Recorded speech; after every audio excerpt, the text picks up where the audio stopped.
नमस्कार. आपण पाहताय जत 24 न्यूज. पाहूयात कृषी सेवकांच्या आंदोलनाची बातमी.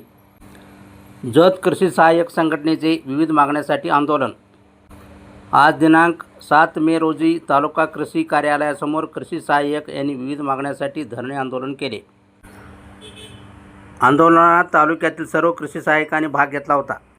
सध्या राज्यभरात 11,527 कृषी सहाय्यक कार्यरत असून केवळ 700 कृषी पर्यवेक्षकपदे रिक्त आहेत. यामुळे अनेक कृषी सहाय्यकांना 20 ते 25 वर्षे सेवा करूनही पदोन्नती मिळत नाही. सद्यस्थितीतील सहाय्यक या कृषी सहाय्यक ते पर्यवेक्षक प्रमाणाला बदलून 4-1 करण्याची मागणी संघटनेने केली आहे.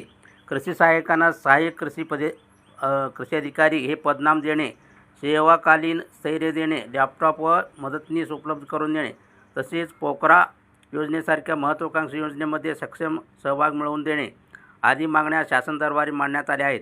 8 मे रोजी 1 दिवसाची सामूहिक रजा, 9 मे रोजी सर्व ऑनलाईन कामकाजावर बहिष्कार व 15 मे रोजी सर्व योजनांचे काम बंद आंदोलन करण्यात येणार आहे. महाराष्ट्र राज्य कृषी संघटनेचा महाराष्ट्र राज्य कृषी संघटनेचा आमच्या मागण्या महाराष्ट्र राज्य कृषी संघटनेचा महाराष्ट्र राज्य कृषी संघटनेचा